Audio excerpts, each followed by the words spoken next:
Hello, welcome to the All or Nothing podcast. Our official sponsors are KR Couriers and Transport Limited. This is a Northwest based courier company delivering all across the UK. They can assist in home moves and removals to large, heavy and bulky items, collections and drop-offs. Fast, safe and reliable deliveries. Please get in touch for a free quote. You'll find all the information within the description. Thank you.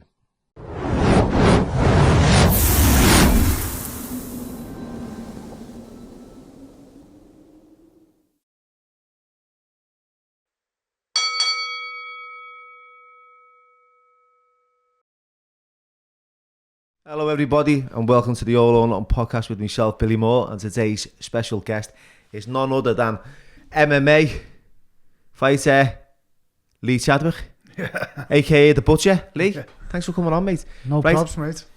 Tell us a little bit about yourself, Lee. I started fighting professionally quite a while ago, about 17 years ago now. Wow. I think it was 2000. Well, I started training about early 2000s. About 37 now, are you? 38 just turned, yeah. 38 just turned. So been fighting pro for 16 years, like. So, you know, I'm at that point in my career now where I'm, you know, fight IQ's having to kick in a bit more and I'm having to use my head more than my body. So, yeah, been around, mate. So where are you from originally? Highton.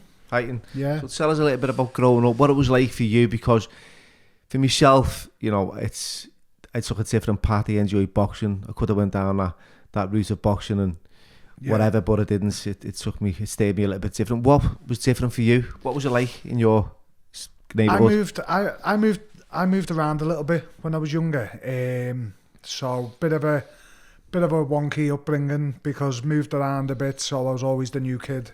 But when I was a kid, we moved down south. I've got family down south. Moved down south when I was about 2, when I was really young, and then come back when I was 6. Obviously, learned to speak a bit down there, do you know what I mean? So, come back with a bit of a twang in me accent. Moved into Highton, so you could imagine how well that went down. Fucking wool. Yeah, Cockney, everything, mate, everything. So, to be honest, from an early age, I had to like defend myself. I was fighting. I made mates, had friends and stuff like that, but you know, I was always getting into scraps and stuff, just defending myself. And is that just because of like the way you spoke, do you think, or? Yeah, my mum's from Rochdale as well, so we was that family. We weren't like fully. It's just a mixed bag of like. Bit of yeah. My dad's a Scouser. My mum's like Rochdale, Manchester. So my mum's a Manc. Do you know what I mean? So you know, when people find that out and you're a kid, it's the first thing they're going. My ma's a Manc. They call me a Cockney. They target anything, don't they? Oh, mate, kids are horrible. Kids are horrible. And you know, I've been horrible at times in my life as well. We've all done it. You know what I mean? Yeah. So you don't realise till you get older, when you look back and you look at other kids doing it, you think, you know, kids can be evil to each other because feelings, they don't understand how much of a damaging effect it is to like hurt people's feelings. You know what I mean? Yeah. You don't know till you get older. It's experience, isn't it? Yeah, definitely. And it's like that youth, that you know, that air of arrogance. Yeah, it is. Yeah. Youngsters, it's like it's selfish, isn't it? They're just selfish. Everyone's selfish at that age. Yeah, and it's when you go back and you reflect and you look and you think, fucking hell, did I speak to him like that? Did I really say that to her? And you know, I was more or less subjected to a lot myself, and I had to fight. You know, but I was quite like, I was fighting in the house with, you know, my siblings, and my dad was very violent, so there was a lot of fear, and there was that kind of attitude where, you know, get out there and fucking deal with it. Yeah, you know, yeah. If you come in crying, you couldn't. Yeah, you know, what are you crying for? So, you know, you're fighting growing up at an early age. Did you find that you had a few skills, or was you just fucking going for it? Yeah, no, I didn't have skills. I was strong. I'd always when I was a kid, I found out at an early age I had good strength. Yeah. That was one thing that I knew I had. But as for fighting skills, you know, it was just I had to teach. I taught myself on a punch bag. Do you know what I mean? Yeah. As I was growing up, I was like, "Mum, I want a punch bag." Like my dad wasn't a fighter. My mum was a fighter. Like if I had any trouble, she'd be the one outside with the rolling pin. Do you know what I mean? Going round to the ma saying, "Your son battered my son. I'm gonna get you." Do you know? She was, but she's a lovely woman. You met her, you'd think butter didn't melt, but you know, touch your family, and that's who I get it off. My mum. Yeah, know what I mean? She's got fire in her. Very protective, Andy. Mums. Very. Yeah. But that's where I got my fighting spirit from. And as I come to an age of like my late teens, I return the favour. Then any trouble come to I was out dealing with it. You know what I mean? Because my mum was always brought me up. She looked after me. My dad was always he was more into the match and going out and getting pissed and gambling and you know it was one of them. I was close to my mum, so. She brought me up. We had nothing, but she gave me what she could. Yeah, and I remember that. So she brought me up well. Do you know what I mean? So yeah, Scouse Mars, Rochdale Mars, they're all the same, Andy. They're all them Mars, old schools. Mums, good mums are good mums, mate. Exactly. Wherever they're from. So yeah, I grew up having to defend myself. It's one of them. As at that age, you learned it's fight or flight. Yeah. So you've got to make a decision. Are you going to be a victim or are you going to fight back? Yeah. And, you know, 9 times out of 10, I'd fight back. I'd probably lose because there'd be more of them than me. Got jumped that many times. But as long as I was fighting, I didn't give a crap. Do you know what I mean? I just always, my mum would always say to me, just don't go on the floor. Just don't go down. Mate, I used to just pop my head down when there was a few of them. Put my head down, close my eyes, swing bombs, and just keep fighting till my heart wanted to stop. You know what I mean? So, yeah, it just, but I think everyone grew up a little bit like that. Yeah. I went to school as well. My mum sent me to a school out of Highton because we had that much trouble. Yeah. Where I grew up on the Johns and in Highton. She sent me to a school in Wiston. But that was even worse because then I was the Hightoner in Wiston. So then I was just like defending myself in Wiston, mate. It was a roller coaster growing up because I went from that stage. She didn't want to send me to the local schools, the Beckett's and Seal Road, because the people who I had trouble with where I lived went there, and she didn't want me to become a scally like them or whatever. So she sent me to Wiston thinking it was a nice school, it was good on paper and stuff like that. And then I'm fighting with all the Wistonites then, do you know what I mean? Because they're like, "You're from Highton, lad." Yeah, you know what I mean?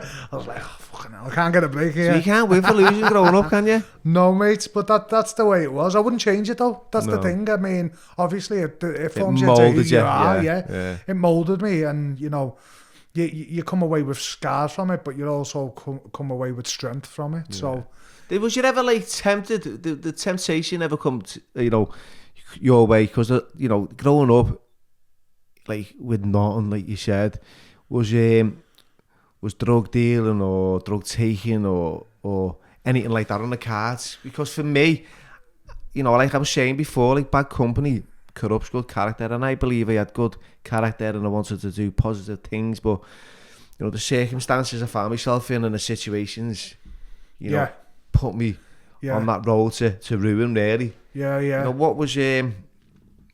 What was the strength that you had in them areas if you did come across it? Well, to be honest with you, there was a lot of people around me who I knew that did certain things, and I knew it wasn't me. It wasn't. You got to turn a blind eye on you. What I wanted to do. But I'm not going to lie, growing up, there was certain things I did do, but only to survive. Yeah. And then as soon as I could find something better to survive, I moved to that. Yeah. And I tried to make the right choices. But I'm not going to say I'm an angel and I never made any mistakes, because growing up I did. And my family had nothing and I had to support my family. I come out of school early because I was fighting all the time. My mum ended up pulling me out because the headmaster took a bad disliking to me, because like I went to first year seniors and got picked on by a fifth year, like week 1. Know what I mean? So I seen him like on the dinner, and this is bad luck, this. So I ran. I was only short when I was younger, and I just remember him being massive. 5th year and first year, or it might have been 4th year, I can't remember. Yeah. They were massive. Do you know what I mean? As a kid, a couple of years difference is massive. So I just remember seeing him and thinking, fuck this, I'm going to have to, sorry, I'm swearing, I'm going to have to make a statement here. Yeah. So I just ran, jumped, whacked him, bounced his head off the, the plastic windows and where the corridors where headmasters walking through, looking at me. He bounced his head off there, and then he's just looking at me, and that was it. Then from day one, my mark was numbered. But they didn't see the story behind that. I was getting picked on. Was you still in the school as well after that? Yeah, I was still in, but I got pulled in and blah, blah, and obviously I was new, and I was like, me parents come in and said, the size of him, he's like, you know, he's like a massive. Man. He's a man. Yeah, he's massive to him. He's obviously defending himself. And I've explained, I said, listen, I was getting picked on and I didn't want to be a victim in here for the rest of the school. So I made the decision to do something about it, you know what I mean?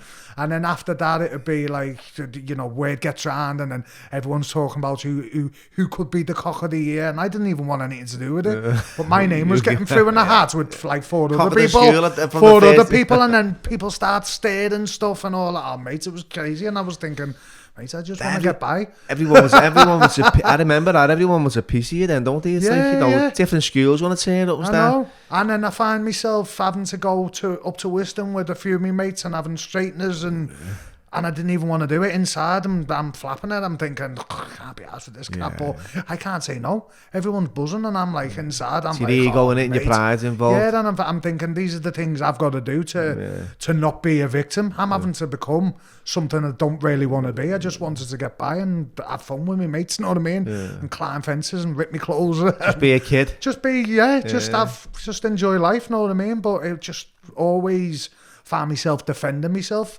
Until, but I'd defend myself, then I was the bad guy all the time. And I'd be like, do you know what I mean? So if I got the better of someone because they wanted me and they were picking on me and they pushed me into it, as soon as I retaliated and done the job, like I'm the bully, I'm the bad guy then, do you know what I mean? But if anyone who knew me, I was soft inside. I was a dead polite kid, do you know what I mean? Do you know what? I can relate to that because for me, it was like, I didn't want to hurt anyone.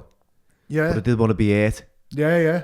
You know, and I didn't want to be walked all over because I'd been, you know, stood on by me half fella and beaten and battered and, you know, just put down like from an early age.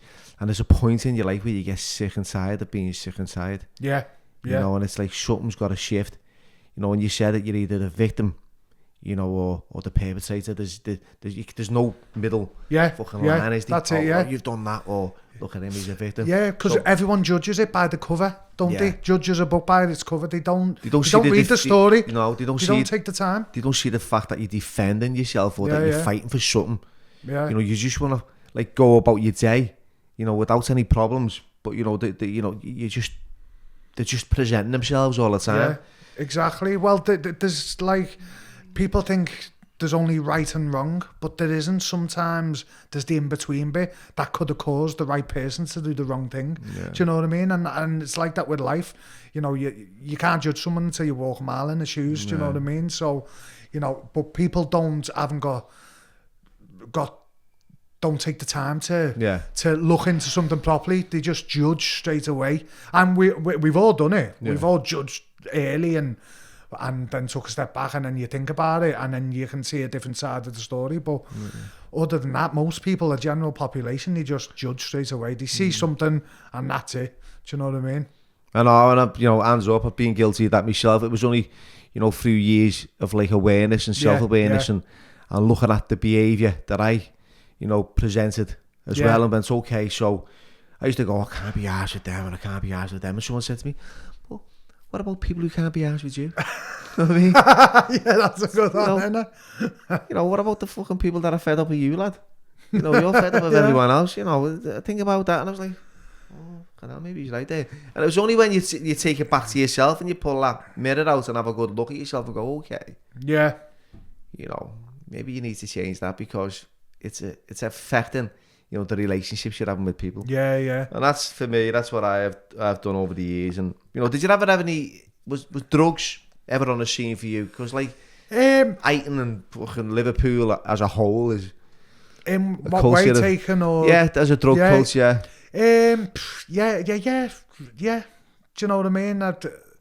Experienced a spliff when I was younger. Do you know what? I've tried most things once, you know what I mean, apart from the obvious things, you know what I mean. So, you know, the things that I'd go out and I started going out early, like when I was 15 to town. Yeah, I used to take take a black ID out or something, do you know what I mean? But I sort of got away with my ID. I don't know why, I must have looked older as a kid than I thought. But I used to go out into town and, with about 20 quid, when you could go out with 20 quid them days, you know what I mean? You need about But then three ton now, don't you? Just for the fucking afternoon out. Everyone wants a booth now, don't they? There's no just going out and getting bladdered and having a lap. It's all about how you look now, isn't it? What clothes you got on, what you're paying out, what champagne you're drinking. Yeah. Who's asked? Yeah, I know, yeah. Apart from your bank account's I know, getting fucking and then the drained. next day they wake up with a hangover, feeling rough, and the pockets are empty. It's That's crazy, isn't it? Yeah. But drugs have been about when I've been out, and I've got involved and I've partied, I've had a good time and stuff like that. But it was sort of short-lived. Yeah.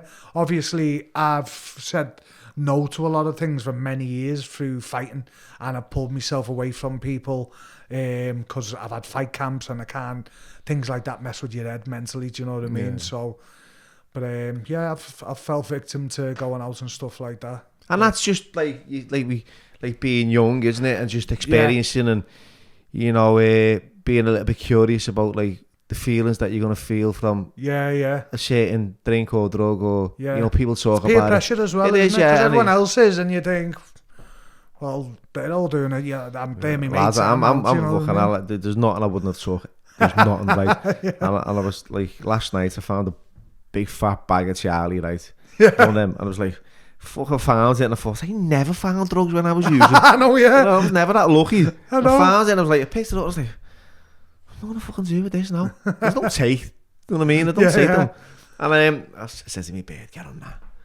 And I had it in the house. Hey, how much would I get for this? I had it in the house. You know what I found myself doing? Right? Opening it up, putting it down a sink, and just flushing it. Yeah. Right? That was never me. It was never me. It was like, I'm going to give it away. And then, because what I think is, now today, if I give it to someone and someone has a bad saying on it, it's on you then, it's on me, yeah. right? If I take it, right, then where's it going to take me? Do I stop at just that? Yeah. Or do we end up, in the grip? I'm lost again.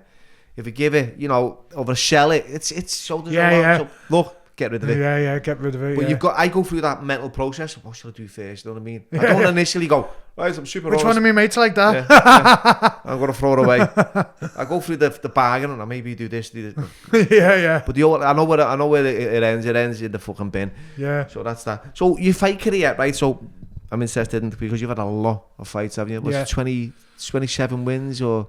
Yeah, 27, yeah. 17 losses. Yeah. But you've had about that's, and I don't know how many draws I had to look at, but one draw, yeah. So it was 45 pro fights, yeah. 45 pro fights, 27 wins, 17 losses, one draw. Yeah. Talk us about your fights. What happened there? The MMA, so there wasn't, when I started, there wasn't really amateur. There was semi-pro, which was a bit like amateur, but there was still no headshots. Don't think you could do headshots on the ground. I've done 3 semi-pro. Now these days, the kids, they go into amateur and they have like 10, 15, some people 20 amateur before they even turn pro. Because when they go pro, they just want to keep that out for as long as they can. That's the goal, isn't it, in the pro game? Yeah. When I started years ago, I started for different reasons. Now, I watched my first MMA fights properly in the Olympia, in Liverpool Olympia, and fell in love with it. Seeing like Terry Etterman and that on it, and I remember watching, going, "This is boss. This is real fighting. This is like, boxing. I love watching boxing and stuff like that as well. But it's not just boxing. It's not just kicking. It's everything. Now this is the complete. To me, it was the complete fighting art. Yeah. So my mind come from learning to defend myself on the streets. So to me, that was this was a progression. I seen it and thought I'd love to be able to do that. So I started training in it. Yeah. In Cowbon, when Paul, Jason Tan, Colin Allen were all together at the beginning in Wavertree. And just took it from there. But I wasn't interested in making it to the top or becoming famous or UFC. I just wanted to fight. I just wanted to test myself, learn martial arts and test it in the cage. So to me, I was learning. I fought while learning. I was getting in the cage, learning. I wasn't like, I didn't get myself in my head to a certain level where I think, right, I'm ready to go in there. Yeah. I was just like, I want to fight. I learned one new move and I want to go in and try it. Do you know what I mean? So I learned in the cage. My record's massive and I've got quite a few losses because I just jump in with anyone and I got offered it. And I got used a little bit as well when I was early days in the Olympia because everyone knew I'd fight anyone. So I was like, yeah, I'll fight him. Like a lot of people wouldn't fight certain people like Zel Glasic and I fought Carla Musu and all top like fighters at that time when I was just a novice. But I turned pro early because I didn't like the rules in semi-pro, and I thought, well, if I'm going to do this, I want to do it for real. I want to elbow and everything. I want it to be real. I want to feel like a real fighter. So that's why I jumped in for a completely different reason than people do these days. I jumped in to fight and feel the fight and enjoy it and get better. And and it was like hit and miss. Sometimes I'd win and sometimes I could be punching above my height, you know what I mean? And I'd take a loss because I'd never say no. They offered me someone, could have offered me Mike Tyson, I would have said stupidly. Do you know what I mean? But I never had no one guarding me properly. No one. That's the problem. That way, That's the shame. So, you know, in me last, say 20 fights, I've like probably won like 15 of them. Which is not a bad record. So if I went out like that, 15-5, that's a good record. Do you know what I mean? But not only that, I've been robbed a lot. And I don't want to sound like a victim and, you know, hard done to. But I've gone the distance. And I know I've beat them because I can see in the eyes when someone's scared of fighting me and someone's losing. And I'm taking them down and wrestle fucking them basically for the whole fight. And they just get off a couple of jabs in between. And that's it. And I think I've won every round. And then they give it one judge gives him a unanimous decision. You know, it's happened to me quite a few times, and it's fighting in people's backyards. I've not been shy of going into someone's backyard, and that's when you do get robbed most times, isn't it? Yeah, and it's politics, and I accept it. I do understand it. It is the way things go. It happens in boxing. It happens in every sport. It happens to you, so you know how it feels. But it's happened a lot to me in the past. But it's happened recently as well. It happened to me in Bellator. I fought in Bellator for a few years. And there's two guys I know I beat. It was Carl Moore, who was Cage Warriors light heavyweight champion. That was in Dublin in his backyard. John Kavanagh, Conor McGregor and all that. They were all out for tea the night before, do you know what I mean? The judges and everything all together. And then I'm fighting one of their boys. It's like, you know, they give a 30-27 to him, one judge. So he's, you know, even though he was running, like I nearly dropped him in the first round and then he's running away from me for the rest of the fight. The only thing he kept getting off on me was near me in the balls. He'd done it a couple of times to get off the cage because he couldn't move. So I was pinning him to the cage and just dirty boxing him, making it ugly. It's not pretty to watch, and the fans just want to see blood and tears, do you know what I mean? But I was winning a fight, I was beating him, and he felt beat. And even he looked shocked after his hand got raised. He looked at John Kavanagh and John Kavanagh went, fucking lucky there, lad. And you can see that. You could see they took that out. Everyone's seeing it online, on Twitter and stuff like that, and then they took that out of the fight thing. So they knew it was what it was. So I stayed with Bellator, got a couple of wins after that, fought in Milan during the lockdown against a Brazilian guy from London Shoot Fighters. He was a black belt on the ground. So I thought, someone who's not scared to go on the ground, you know what I mean? Because I usually fight the strikers that just want to keep away, jab, move, and do that. And I'm constantly trying to hunt them down and throw bombs and grab them. And I thought, someone who's not shy to go on the ground. So he was like me a bit all round. He was good on it. He could do the ground and standing up. So we was just throwing bombs, having a fight. I had him against the cage, wore him down, took him down a couple of times. Then in the second round, double-legged him against the cage, took him down, got him in a head and arm choke, submitted him. So I got my brown belt. My coach gave me my brown belt after that because he was a black belt, and you know, I showed. You took a black belt later, and a Brazilian guy, do you know what I mean? So it just looked good. So yeah, done that. Fought another fight for Bellator and won, and then they got someone. We was negotiating a contract. So I think this was down to money, and we wanted more money. My manager was chasing a better contract for the next one because it was on my last fight. And we fought this guy from Poland. He was number 2 in Poland, so he come over. His record was 14-2. Good guy, big guy as well, light heavyweight. He was a black belt on the ground, and could stand up. Bit of an awkward striking style. Fought him, and it was a good fight in the first round. Caught me with body shots, winded me a little bit, so I just had to come back a bit. And I've never been winded in a fight before, so that was new to me. So like winded, I was like, ugh. And then he must have tried. He tried to finish me, running, and then I just grabbed him, then turned him to the cage, and then stood off and was like, no, I'm all right now, let's go. And then I was standing, and I was dipping, and he was longer. He was like 6'2", 6'3". So he had more range and awkward punches. So in the end, I thought, halfway through the second round, I thought I'm going to have to take him down. He's catching me with weird shots. It was like dead unorthodox. So that was it. Bang, got him against the cage, took him down, little shots, face, body.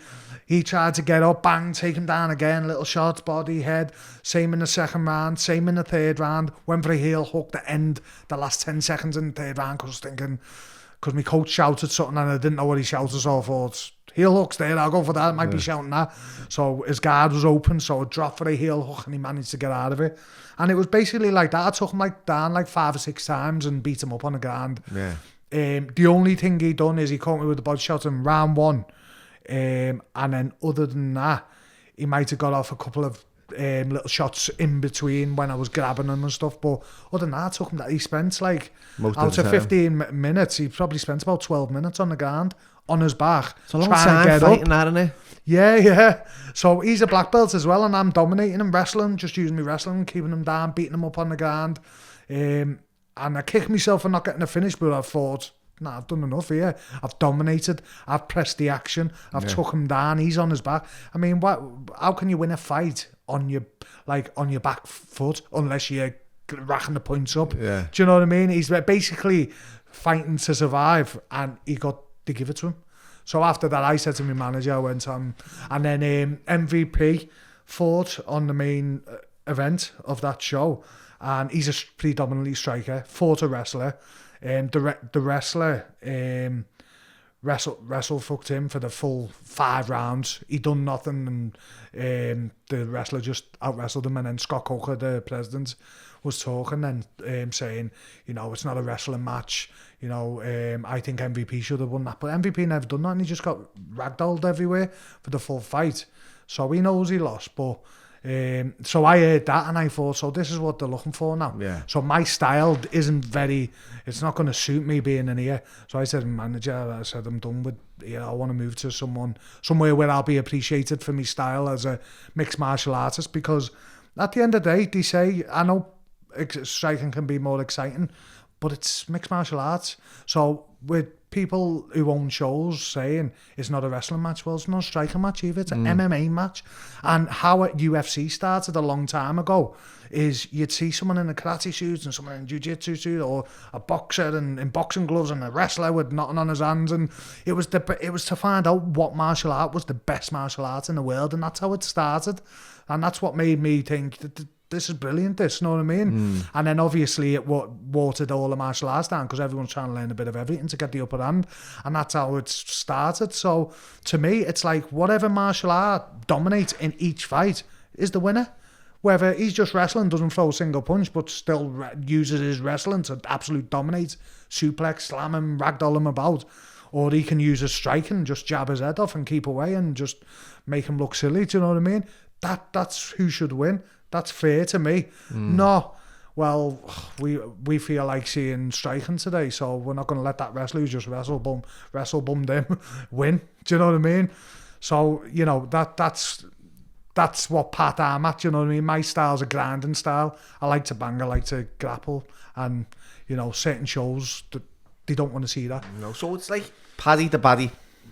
Yeah. I've had Paddy on. Paddy's...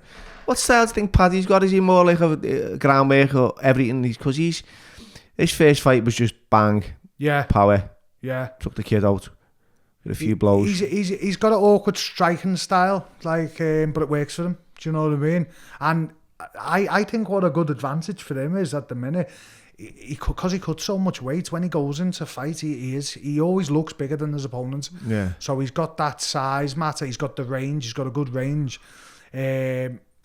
His striking's come on loads recently because he's been working on it, and he's got a good good jiu-jitsu background. He's done jiu-jitsu since he was a kid. Yeah. So, you know, he likes playing off his back, and he can get out of bad situations and stuff like that.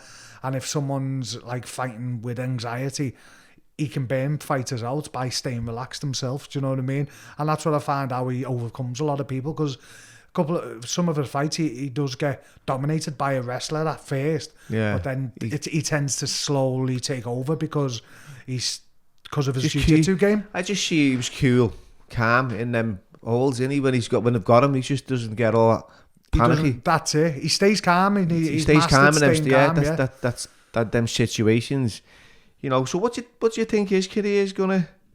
Where do you think he's gonna go with his career going forward? Because his last fight was a little bit controversial. There was a few, you know, he'll even admit that. You know what I mean? There was a few bit ambivalent with the crowd. Yeah, I think what everyone's seen in his last fight is because he's fought was a 15 ranked opponent, or just around the 15, and they're saying, well, if that was so like controversial, then imagine how he's going to do in the top 10. So now it's just down to him to step his game up and show them, and that's what it is. That's all it's about. Sad about Molly though. You know, she was up against. I think she was a black belt, wasn't she? Yeah, she was a black belt. Yeah. No, it's.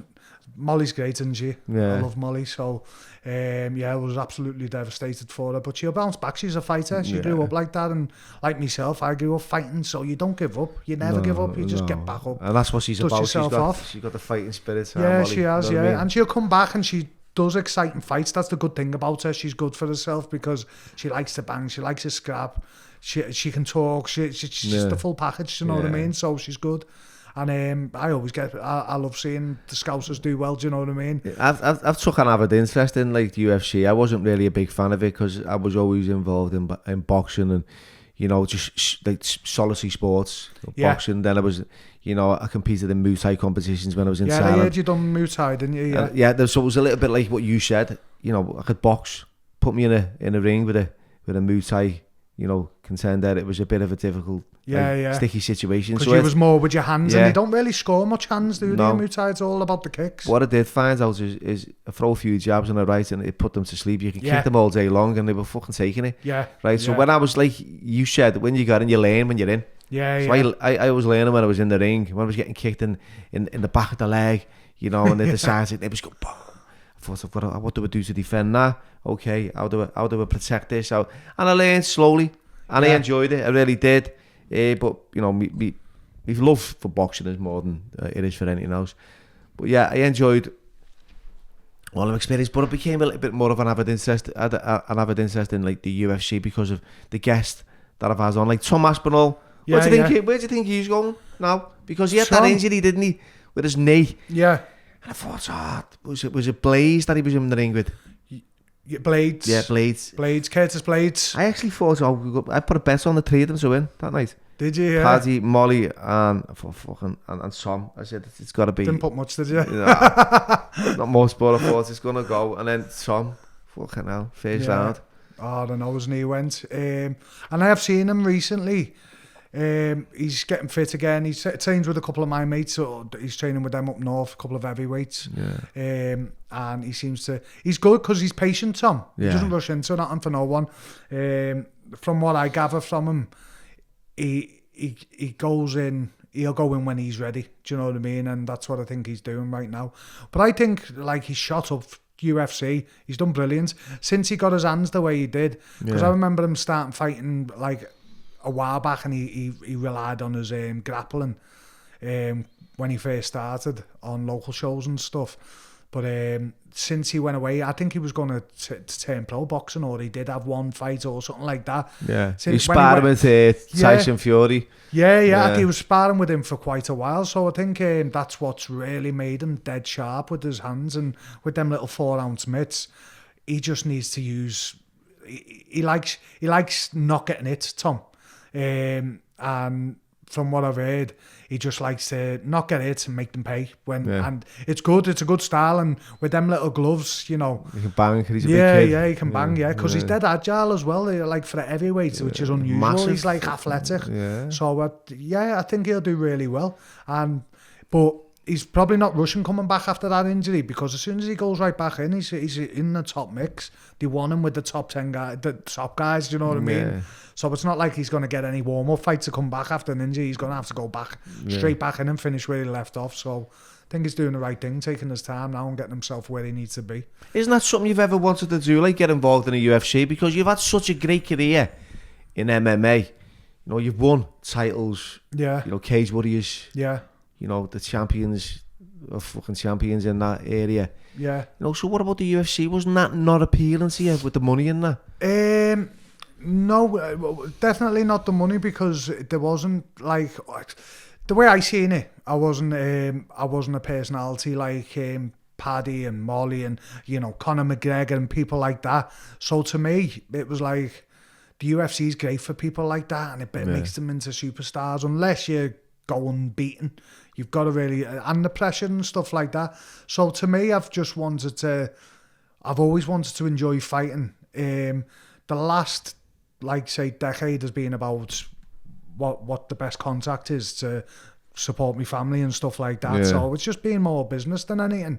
UFC as well. A couple of my mates was in there, Scott Askham, Mike Wilkinson, and I've trained with a few people that were in there, and like, it's like you can't even have too much coffee when you're there. You started, have you up at all sorts in the morning, test them for if you've had too much coffee. Mate, I like to stop at Starbucks whenever I want, or Costa, or I just, there was a lot of things that didn't appeal to me as a fighter. I like to have a normal life, fight for business. It was just, it come to a point where I was fighting because I love fighting, but I just wanted to get paid, and I didn't want to be in a mix at the bottom of, I didn't want to be a fish in a big pond, you know what I mean, and just sign a contract. And at the time when I was ready to maybe go into the UFC, they had too many fighters, and I spoke to a few people and like waiting for a fight for a year. And I was active. I always, at that time, I was fighting like 5 times a year because I loved it. There was a lot of different sports though, wasn't there? Like K1, MMA, UFC. Yeah. You know, to name but a few. Yeah, I got offered a fight for UFC at light heavyweight once. Yeah. Just before signing for Bellator. That was when I was the Cage Warriors champ. But it was light heavyweight, and I didn't think I'd be able to do it. So it was like, and my coach was like, you know, light heavyweights in UFC, they're massive. Do you know what I mean? Yeah. At that time, I was a middleweight, and I was coming down from 93, 94 to middleweight all the time, so I wasn't a light heavyweight. Yeah. It's only as I got older, the last few years, I started getting thicker and heavier. Yeah. And didn't you feel as confident at a middleweight to fight a light heavy? No, I just thought I was middleweight. I don't know. I just had that thing. I was a middleweight. Do you know what I mean? I wasn't. It was like being a light heavyweight and looking at the heavyweights. It's just a completely different body type. But weirdly, I ended up turning into a light heavyweight with Bellator. I struggled with my weight at middleweight, missed by a pound, and Bellator said, if you're going to fight for us again, you're going to have to move up because of the amount of weight I cut down. So ended up light heavyweight anyway, said no to UFC, ended up light heavyweight anyway in Bellator. But Bellator offered me better money than UFC did as well. So I thought... Mad, isn't it? Yeah. But UFC have you... They have your bad balls because you know you can turn into a superstar with UFC because the promotion. Yeah. It's all about promotion. Dana White, the lot. A normal person can become. You could be just a normal fighter and become a superstar with the right moves. Do you know what I mean? Just like that. But you're still the same fighter. But it's like people think if you're not in UFC, you're not as good as your UFC fighters. You are. You're just not in the public eye as much. I know. I've been fighting the best in all countries. Like I would be fighting in the UFC. Do you know what I mean? It's just that they're not signed to the UFC. It's like I had Paddy sitting across from me before he'd signed for the UFC, and he was talking about going into the UFC. Yeah. And he was saying how passionate and what he was going to do, and you know, and I thought, this kid knows what he wants. You know what I mean? Yeah. Next thing, he's exploded. Yeah. Fucking massively on the scene. You know, he's blew up. Yeah. He's become a superstar. You know, and he's just sitting in a fucking Al gym, sitting down, doing a podcast. Yeah. You know, couple of months before. Exactly, and that's what it can do for you. That's what UFC can do for you. Yeah, it's fucking bizarre. Do you know what I mean? And you know, you've only got to look at Conor McGregor. Yeah. What do you think of Conor? Is he finished now? I wouldn't like to say that, because that's like the worst thing you could ever say to a fighter, do you know what I mean? I think the only problem with Conor is his lifestyle's too good now. Yeah. That's all it is. He's got everything he wants. Now, he's got to find that fire. He's got to find like a different motivation. There's the story Marvin Hagler says, you know, we want to get up at 5 o'clock in the morning in your silk pajamas and start running.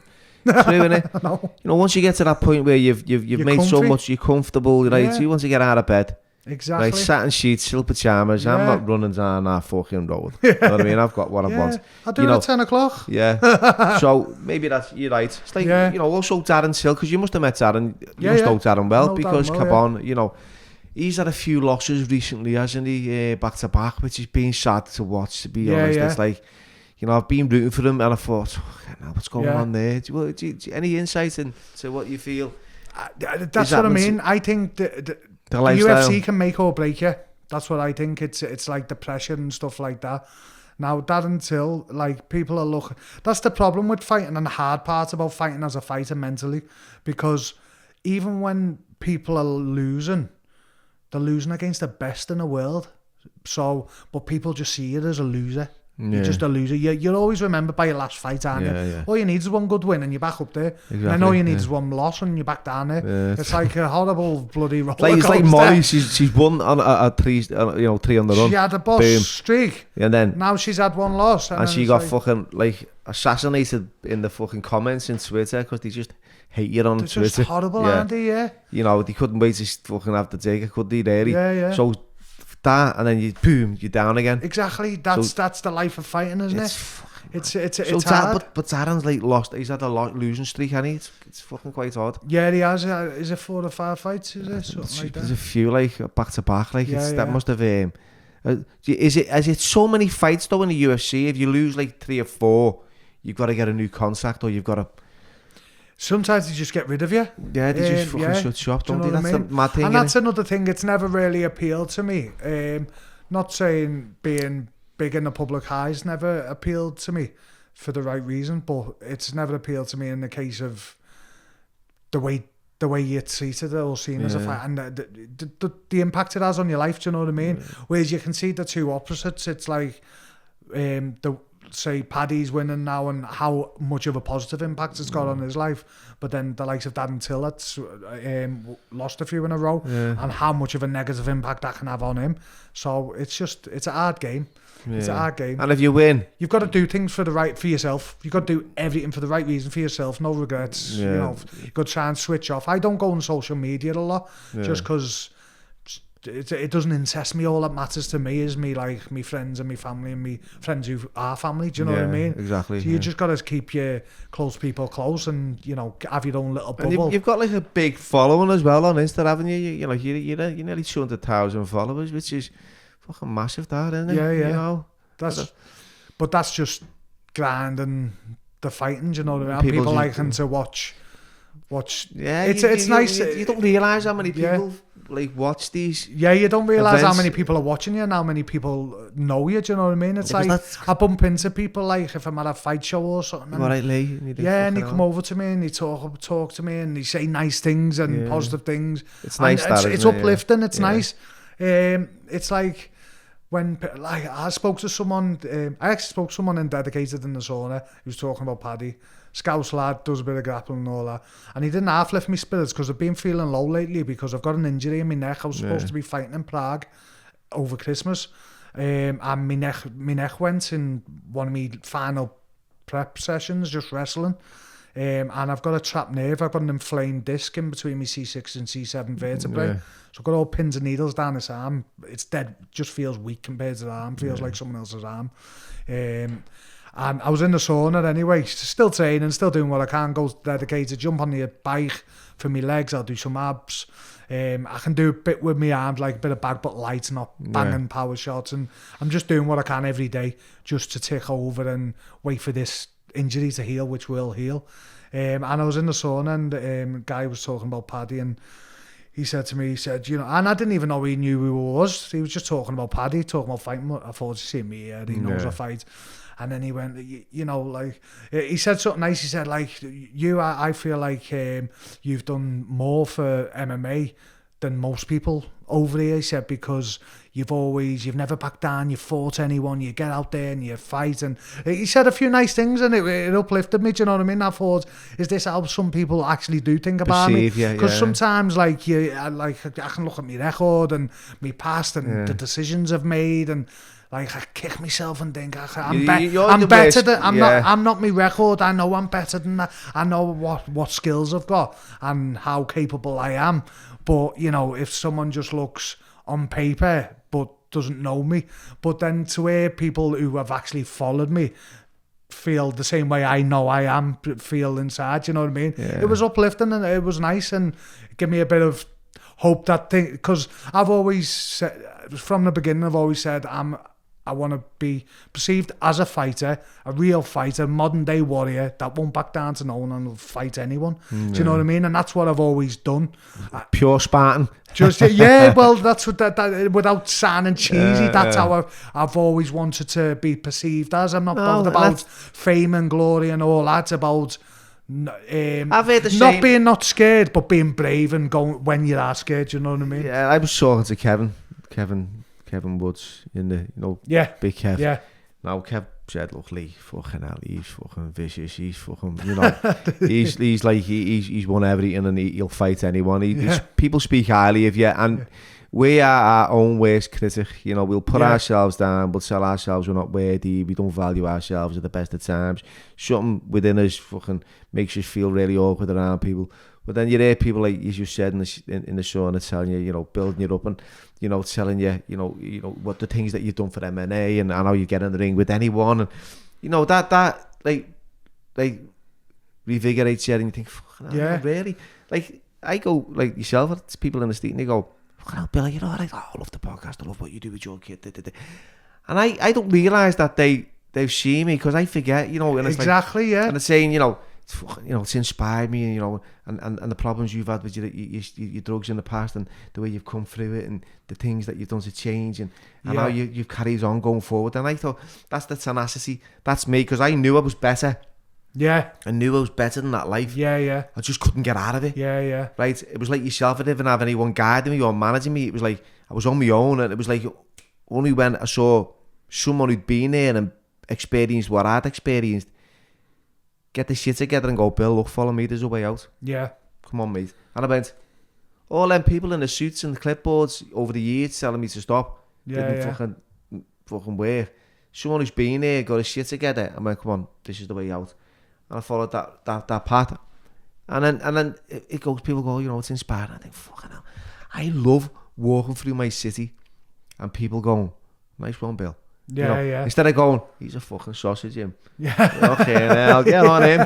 Fucking bell end. Exactly. Right? And so that's it's nice. It's nice when you know that you are actually being appreciated and making a little bit of an impact to society and being acknowledged, because you sort of get in this little bubble and you think that everything you're doing is just like for you and pointless, and you don't realise that it's coming out there. Do you know what I mean? But when people do come to you and speak to you like that, and they just speak from the heart, and it's like, it's warming, isn't it? And it gives you that motivation to keep doing what you're doing and keep being who you are, and it makes you feel good about yourself, doesn't it? Yeah, but then you've got to fucking act as if sometimes, don't you? You've got to be a little bit more like careful about how because now you've got a platform, and people see it, then you realise then that you've got to portray. Yeah, of course, like so although we are human and we're flawed in areas, we do make mistakes. That's why they fucking put rubbers on the end of pencils, because we can rub it out and start again.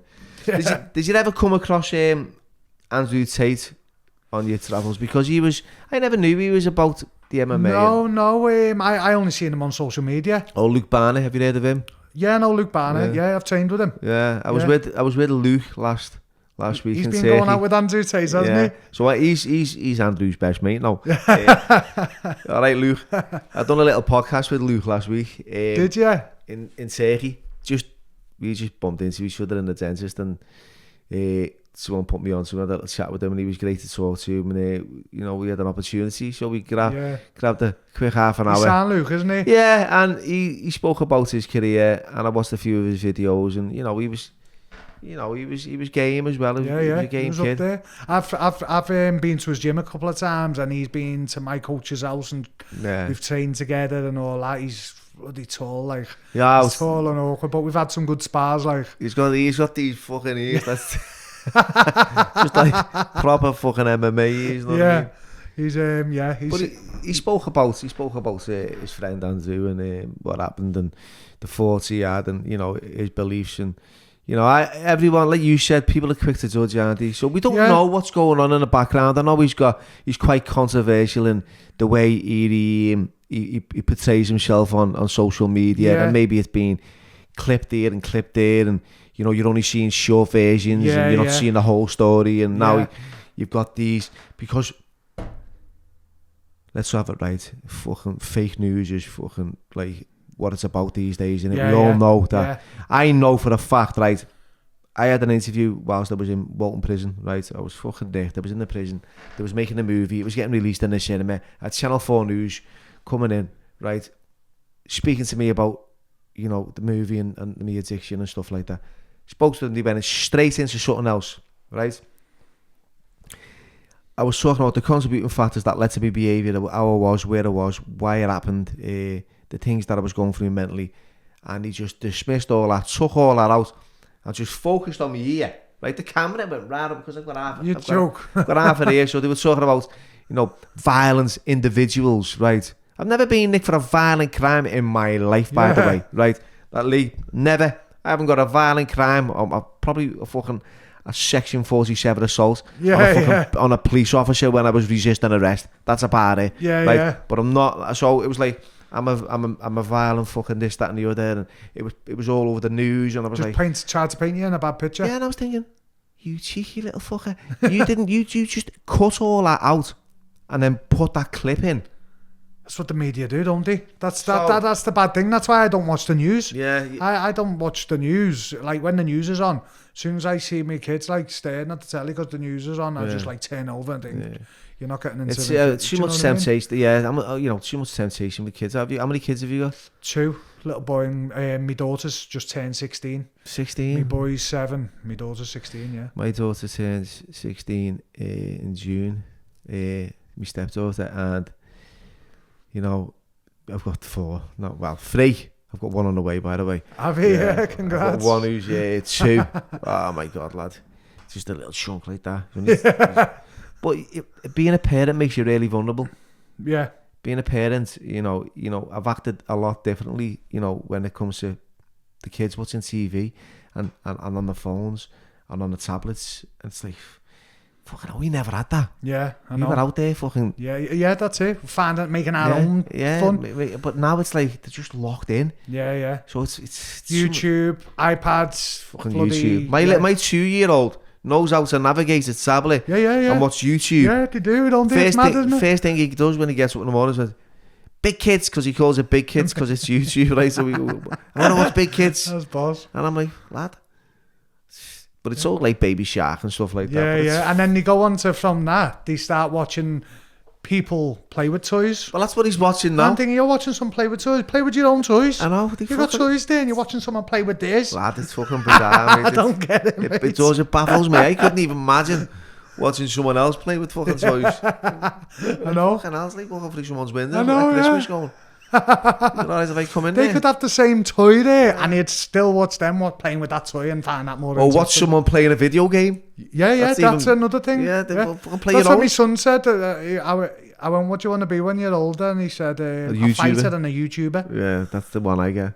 But then I'll say, do you want to go on the party? Oh, no, can't bother. Yeah. I drag the little boy now, the 12-year-old to the gym over Tuesday, and we get him on the bleep test and the boxing. Yeah. He enjoys it when he's doing it, actually. But do you know what? I've really enjoyed this little chat. It's great because, like I said to you when we first started, there's nothing scripted. I've got no questions. Yeah. Just go with it, and we'll see where we're at. But we're coming to the end of it now, and it's been really, we've done really well. I've enjoyed myself, yeah. Look at that, how good hour, yeah. But at the end, we're at the end of the podcast, and at the end of every podcast, they always ask me, guest, is there any pearls of wisdom? Is there anything you'd say to a young Lee Chadwick coming through the doors of life? And if you could, what would you do? What would you say? I'd say to listen to the advice carefully around you from your elders, because they're the ones that have been there and done that. Yeah. Now that's something I didn't do when I was younger that I wish I did do. And also just follow your heart, follow your guts, follow your heart, and just have no regrets. Just enjoy life, because it's over fast. Life's fast. You go through it quick. And I remember getting told that when I was younger, and I remember thinking, I wish I was older, and you know, you wish your life away, but just enjoy life and make the most of it, just because before you know it, it's over, and all these things that you worried about, like going through life, don't actually matter in the end. Do you know what I mean? So yeah, just enjoy your life the best you can. I love that. Thank you. And with that, it is. Thank you, Lee, for coming on. Thank you.